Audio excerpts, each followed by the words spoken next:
Now it's time to introduce our speaker, Corinne Fennessy, who comes from Valencia Community College. Corinne has been teaching for over 30 years. She spent about 20 of those in the New York State's K-12 system, and then the remainder at the University of Central Florida, and then, as I mentioned, now Valencia.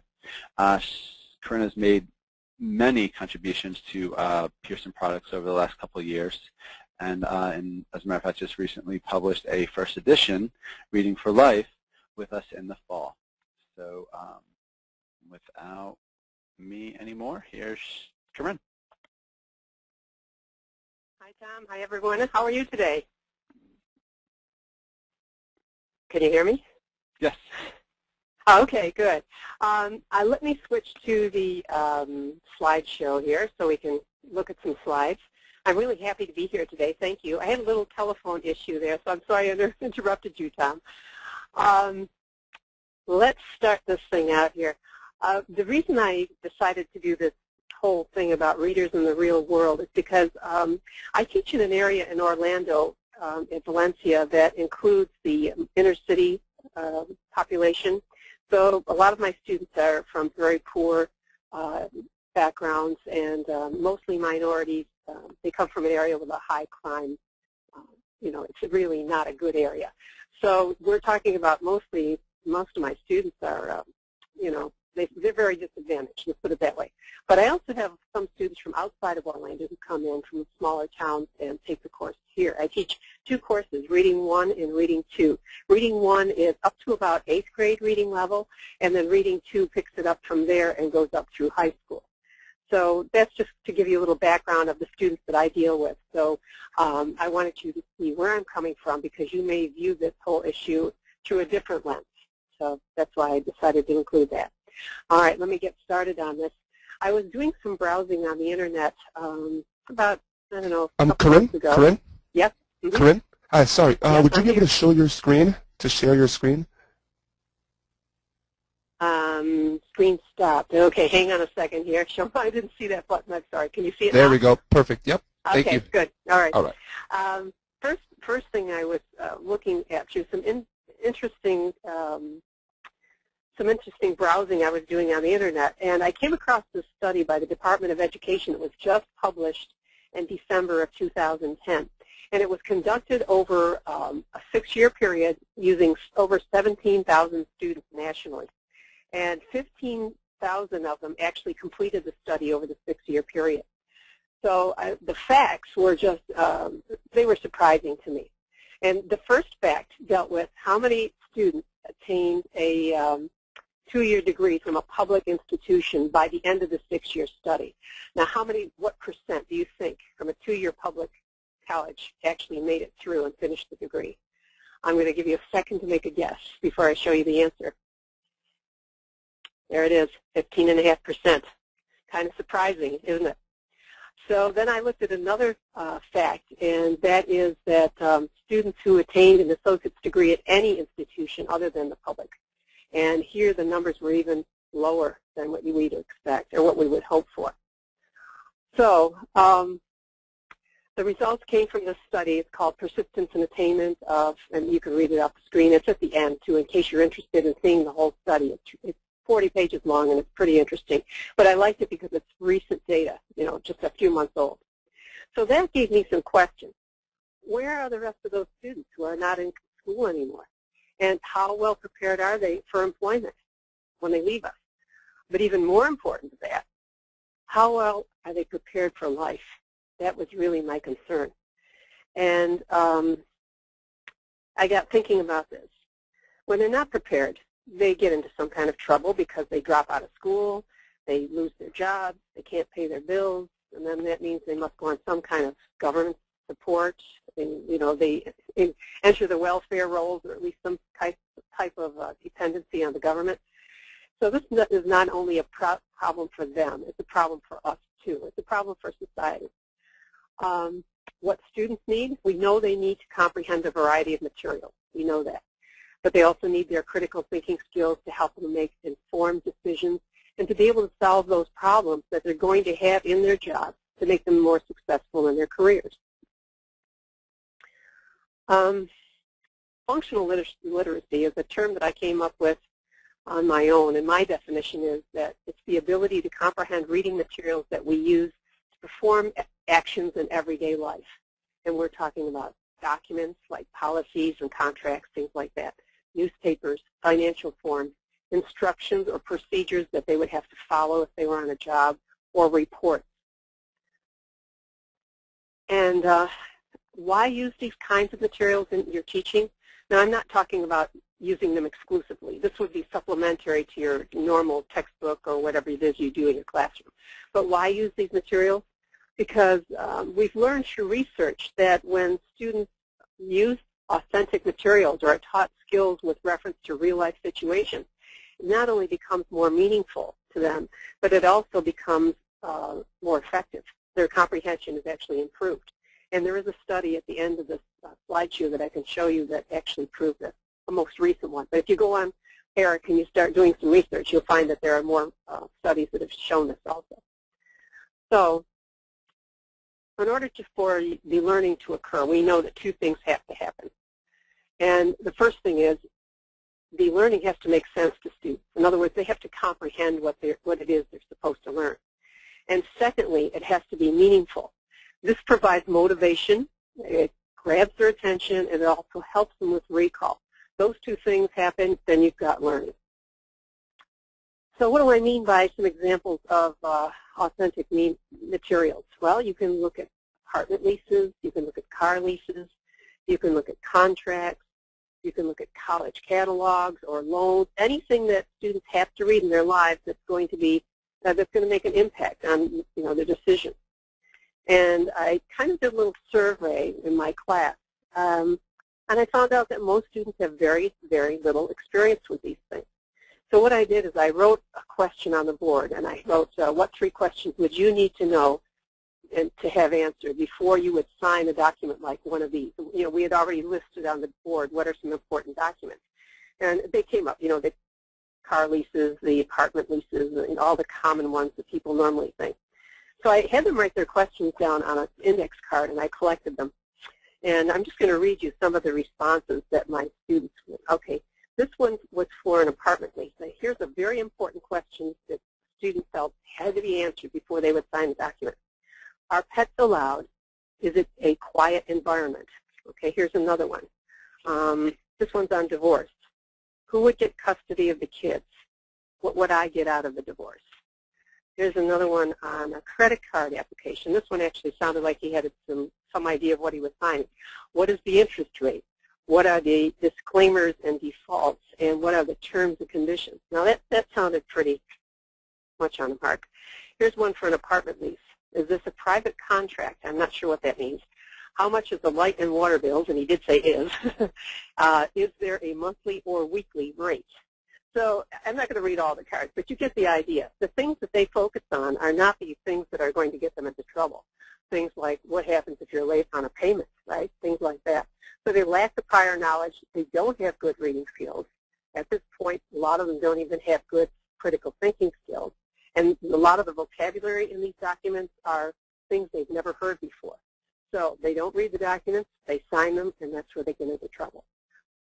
So how can we expand this whole idea of reading for life into something that will provide them with some kind of help in their lives besides just reading textbooks?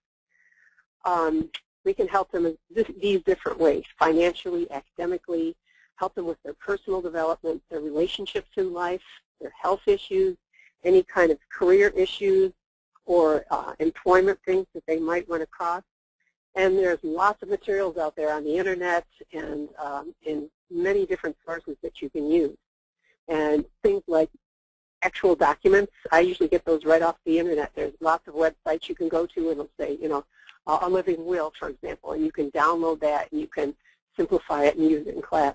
Newspaper articles, magazines, websites, textbooks are still a good source for this stuff. Books, interviews, anything you want, because we want these students to read a variety of materials that's really going to help them with their background knowledge. All right, here's an example of some of the things that I've done in class. I've taken an excerpt from a car lease and used this and given the students some questions, and I'll talk about the questions a little bit later. Another example would be nutrition labels, comparing two different labels off the shelf of actual cereals. These are actually photocopied right off the boxes. So it's authentic. I mean, we use this for compare, contrast, and for critical thinking. Excuse me. Another one would be like a credit card agreement. Again, taking an excerpt because a lot of these are really long and detailed. So I took an excerpt from it and I modified it a little bit, not simplified some of the vocabulary so they could understand it. The instructional approach that you can use with these, you can use any type of instructional approach. For example, you could use your reciprocal teaching that a lot of you are doing in the classroom with your students. You can use your KWL charts with them and have them work in groups on this. You could use strategic learning like the reading strategies, main ideas, supporting details, and things like that. You could use this with Cornell notes or SQ3R or four-step reading, anything of that type of study skills approach. Or you could use it just for vocabulary development. So there's lots of ways you can use these materials. And when I use them in class, I cover a lot of these skills depending on what we're doing at the time. But these are the kind of skills that you would do in a reading course that you would want your students to be able to do. And you can use those skills as you're using these materials. Thinking strategies should also be included, and this is where we can provide students with the experience of using Bloom's taxonomy from the lowest level, which would be remember, right up through the highest level, which would be to create. And I'll show you an example of that in a minute. But this is from the revised taxonomy that I use with my students. Okay, why would this work? Well, students learn to apply the reading and thinking skills that they're doing in the classroom to things that they actually have to do in real life. Okay, so there's a transfer there. Secondly, it relates to what students need to know in real life so that it gives them some sort of motivation, and I think it helps them establish a purpose for reading a lot easier. And I think also it gives students more exposure to real-life documents and things they're going to be facing in life. It also helps promote thinking skills at higher levels if you incorporate those higher-level thinking skills at Bloom's taxonomy. And the deeper the thinking and the more that you apply these skills, the better they're going to be able to comprehend these materials when they see them outside of the classroom. So here's how I do it in the classroom. I usually have a group activity. If there are 4 in a group, each one will take a different role. And if there's more than that, then they kind of split up those double roles, like question or clarifier. That could be 2 different people. And depending on, and if there's fewer, then we just double up on a couple of other roles. All right, so everybody gets a role to do. Okay, you can see on the screen what they do. And then I would, sometimes I use the same article for everyone, and sometimes I split it up and have each group do a different article. So these are just some samples of some of the articles I've used for students to practice their authentic reading. The first one, risk factors for coronary heart disease, will help them understand some of the behaviors that they're engaging in. I see so many of my students who are obese and they're bringing junk food to class. I felt this is a good topic for them to know about because they're eating themselves into their graves. Secondly, the article choke was really good because that also helps students with overcoming test anxiety. And it gives them a little things that they can do before the test. It talks about a study that was done where students were able to write out their feelings before they took the test, and the results were on the study that was repeated twice. Students who wrote out their feelings before they took the test performed about 5 points higher on the average than students who did not. Down but not out is an article about overcoming disappointment and failure, something that students should learn more about. And the next one, personality behaviors, was a textbook selection. And here's what I mean. You can always use textbook selections on these things. Taught about different personality types. And it helps students to understand that not everyone's the same, that we're diverse in our, not only our ethnic background or age, but also in our personality. Escaping the debt trap came out of my textbook, Reading for Life. And that's about how to avoid getting into debt and how to get out of it once you're in it. And this certainly is relevant for students. I see a lot of them tell me that they've got thousands of dollars on their credit cards already, and they're not even 21 years old yet. All right, so after I handed out the articles, they each got a set of questions to answer, and here's the ones for choke that I gave up. And you notice that in the bold print, I've got before reading the selection, after reading the paragraph. Number 3 is as you're reading the paragraph. Number 4 is after reading. So they're doing the 4-step process, before reading, during reading, after reading, and then reviewing. You'll also notice that I covered a lot of the strategies that I showed you earlier, like create questions, create the questions, preview questions. And in number 2, predict what you will learn by reading the first paragraph. And then predict how this information will be helpful to you. Number 3, they're going to create questions again. Number 4, they're going to summarize what the paragraph is about. And in parentheses, I put what the Bloom's taxonomy level is. So they're going to start at the remember and understand levels at the bottom of the scale, and then work themselves up the scale to the end. So number 5, compare, and number 6, they're going to analyze. And numbers 5 and 6, they're going to analyze. That's the next thing. Then number 7, drawing conclusions. That would be at the apply level. Number 8, they're going to evaluate. Now we're moving up higher in the Bloom's taxonomy. Evaluate whether you think the writing strategy is useful as a stress-relieving technique and whether you think it's more effective than other stress-relieving techniques. So they have to write a little, evidence. They have to give me evidence and give me some support for their argument or their thesis. Number 9 talks about what would be the most important information to understand. So again, they have to evaluate and apply that.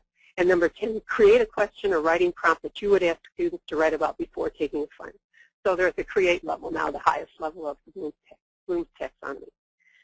So you can do this in a lot of ways. You can also have, like number 6, you can have students organize the details in a different way. For example, on the one about risk factors for heart health, the one about personality behavior types, I had them actually make a table. So they're reorganizing the information. That's another way to have students organize what they've just learned.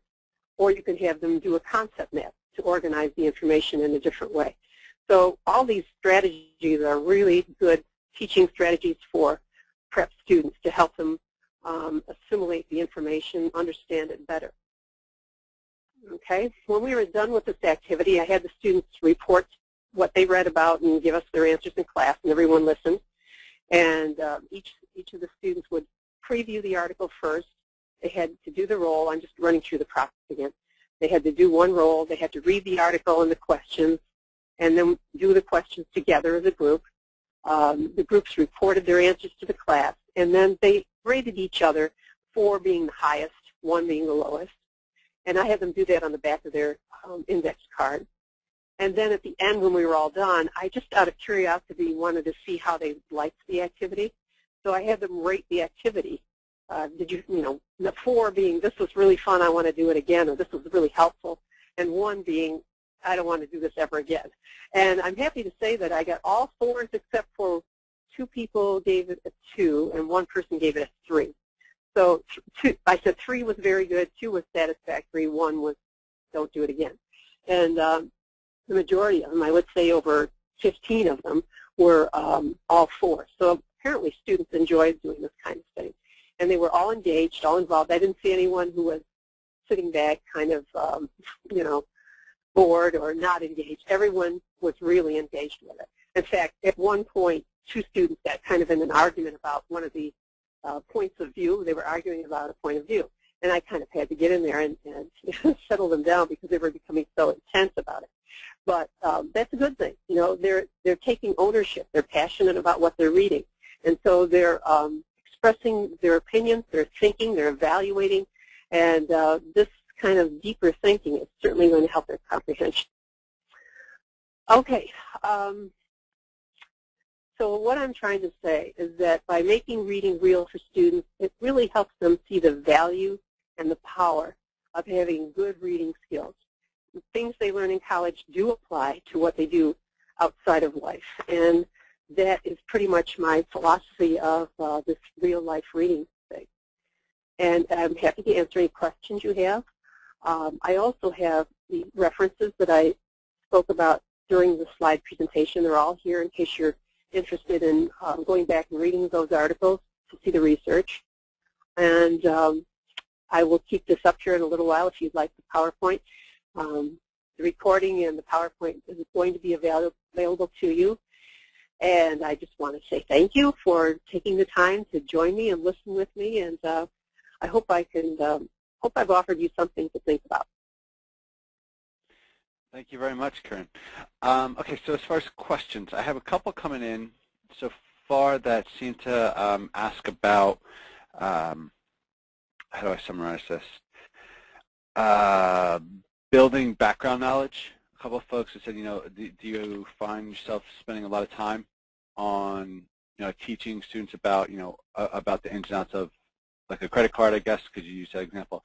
How do you deal with that? Like, I usually introduce the credit card lesson by talking about their credit cards. I have them discuss as a class.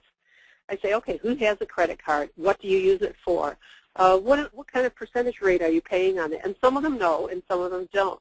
And we discuss, the pros and cons of having a credit card and different types of credit cards. So, yeah, that's how I establish the background knowledge, and I can kind of get a sense for what their background knowledge is when we start with that discussion before we actually read the topic.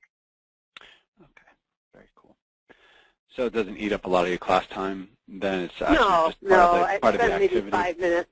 Yeah, it's just 5 minutes or so before we start the activity. Okay. One question came in from, looks like, and are there documents or sources that work better than others in your experience?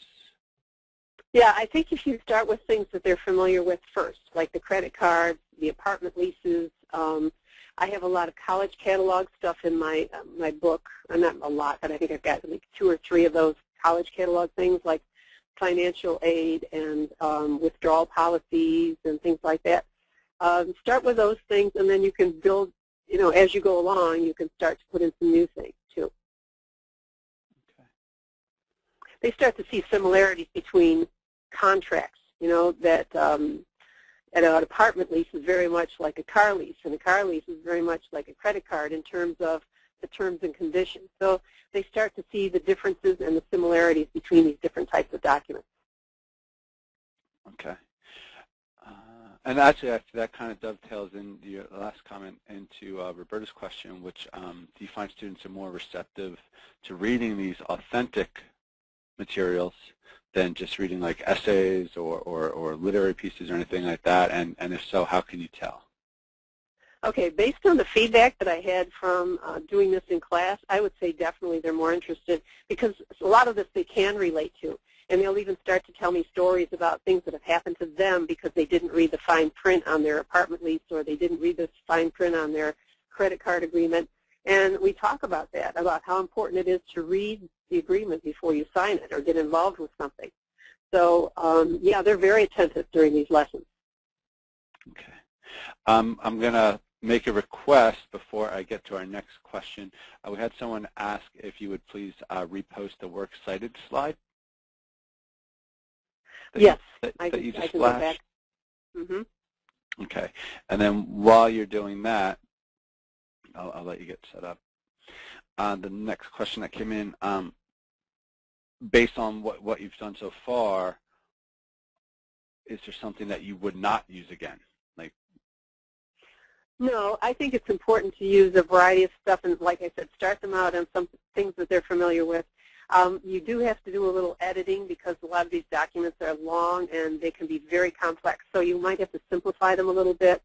Don't take out all the words. Like if there's the word lessor and lessee, I didn't take those out because I want them to know what those two terms mean in a loan contract. So that was part of their vocabulary development. So I didn't change all the words, just the language that I felt needed to be changed so that they could understand what they're reading and learn the meanings of those terms as they're used in context. So no, it's not difficult to do. okay. Next question that came in, it looks like either on their own or as part of the group work, do you have them consulting secondary sources to do further research about a particular topic based on like for instance, I'll kind of interject here with the credit card agreement you showed, or the financial aid policy. I guess, does it do you have them do anything outside of what they're doing in the classroom? Yeah, I have them do that as extra credit assignments. So I would say, look, if you'd like some extra credit, people are always asking for extra credit. Bring in an example of something that you have signed or that you have to sign or you're thinking about signing, and then do a little summary of it and do like we did in class here. Show me some of the evidence and some of the details that you're expected to know before you sign it. And that kind of forces them to look critically and carefully at the document and to read it before they sign it. So you can use it that way, and feel like that, yes, you can read these and you can understand them. You just have to make yourself get over that fear or that belief that you cannot do it, because a lot of this is their own belief that they cannot do it, so they don't do it. Okay. This is such an interesting question. You had mentioned, I think he's putting, you had mentioned the classwork and the kind of thinking activities that support the readings. Looks like, do you have them work on the individual skills with these readings as well? Yes, yes. I always ask them topic and main idea. Everything we read, topic and main idea. And sometimes I'll say, like today, we were just finishing up something on drawing conclusions. So they had to write 2 conclusions, things that they learned about the article that I had them read. And I told them the difference between copying something out of the book and summarizing something and putting it in your own words. What did you learn from reading this article? What's important to remember? And then they were able to write a conclusion. And then I also asked them to tell me, what was the overall pattern of organization, because we had just finished patterns last week, and what kind of evidence do you see for that pattern? So yeah, you can use the writing skills, the reading skills with these documents very well. There's no problem with that. Okay. Another question came in. Do you have pre- and post-test diagnostics in reading courses?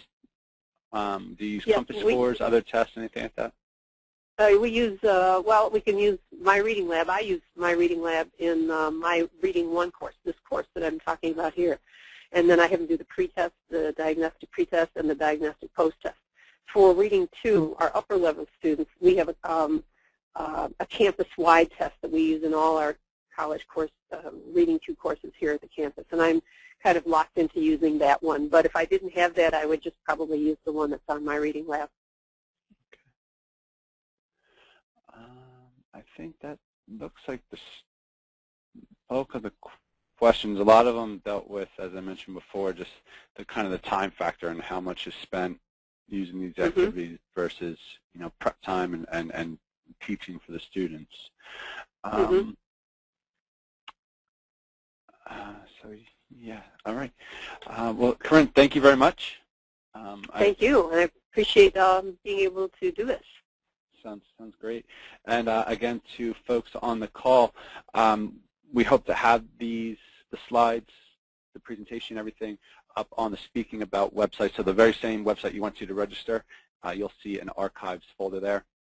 We'll have everything there for you so you could review this at a later time and pick up on any of Corinne's suggestions and strategies. But okay. All right, well, Corinne, again, thank you very much, and everyone on the call, thank you. Have a nice day.